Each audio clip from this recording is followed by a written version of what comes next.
Alam mo ba na mayroong safe loan ngayon sa Pag-ibig? Ngayong araw ay bumiyay nga pala ako papunta sa Pag-ibig. At ang branch na pupuntahan ko ngayon ay dito sa main sa may bagong baryo. Siya nga pala, sa Cloverleaf pala ako bumababa dahil nilalakad ko lang papunta sa mismong branch. Magandaan na rin pala ako ng mga Xerox na mga gagamitin bago ako pumunta. Pagtalapos mo nga pala ng overpass ng bagong baryo, dito sa kasunod na overpass, andito na yung main branch ng Pag-ibig. At siya nga pala, pumunta nga pala ako dito para mag-file ng loan para sa safe loan. Narinig ko lang kasi sa mga kasamahan ko na meron daw kasi tinatawag na safe loan na maa-avail ngayon sa Pag-ibig branches. Kaya tara, samahan nyo ako dito sa Pag-ibig para malaman nyo rin ang proseso kung paano nga ba makapag-file ng safe loan. Medyo tinanghali na nga rin pala ako ng punta.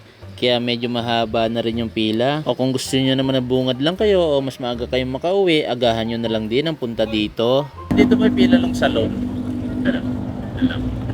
Eksakto din nga, pagdating ko dito sa pila, ay umuusad-usad din naman. Siya nga pala, andito na rin pala sakayan ng carousel bus kung gustong pumunta ng monumento o Pakubaw man.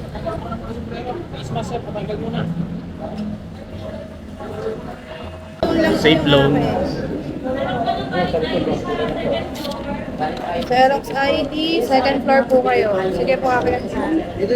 Pagkatapos ko nga pala makakuha ng form, ay pinakit muna kami dito sa taas, parang pinakang waiting area. Habang hinihintay ko nga na matawag yung aking numero, ay pinilapan ko muna yung form para sa safe loan. Pang number 69 nga lang pala ako, kahit natanghali na, ay maigsi pa rin naman. At may tip nga rin pala sa inyo, para less hassle na rin kapag pupunta kayo dito, magpa-Xerox na kayo ng 2 valid IDs, pati na rin Xerox ng cash card nyo, o yung Pag-ibig, Loyalty Card Plus. Tinawag na nga pala kami batch by batch at pinabalik na kami dito sa baba. Meron din pala nakapagsabi sa akin na kapag nawala nyo yung cash card nyo o yung land bank is magpapa-affidavit kayo dito sa kanila. O kaya naman pinakamainam ay kumuha na lang kayo ng Pag-ibig Loyalty Card Plus. Kapag magpapel ka nga pala ng loan, meron din pala silang Dropbox o online, pero mas mainam talaga yung walk-in ka dahil mas mabilis. Kapag kasi online o Dropbox is bine-verify pa nila yan o dumadaan pa sa screening.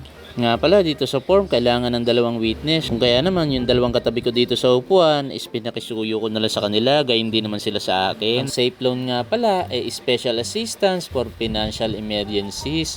Isa itong cash loan program ng Pag-ibig Fund para sa mga qualified na miyembro na nangangailangan ng agarang tulong pinansyal. Ang halaga ng maaaring mahiram ay nakadepende sa qualification and records ng miyembro sa Pag-ibig. Kailangan din matugunan ang mga requirements bago ma-aproba ng loan. Kung balak nyo mag-apply, siguraduhin ihanda ang mga kinakailangang dokumento at bumisita sa pinakamalapit na Pag-ibig branch o tingnan ang official na anunsyo ng Pag-ibig Fund para sa pinakabagong detalye. At kung nakatulong sa inyo ang video na ito, huwag kalimutan mag-like, mag-share at mag-subscribe.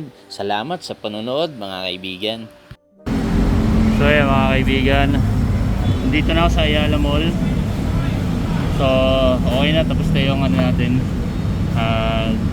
apply natin ng safe loan. So yan, hindi natin yung mga to, sakay na tayo dito. Pag ako nag-almusal, sa bahay na ako mag-almusal, kasama na rin tanghalian. Noon talaga pagka walang pera, magtitiis. So sakay na ako para makapesto na rin ako dyan sa 925. Yung konduktor si Husada, driver si Bantog. Sakay na ako. Let's go, yan na.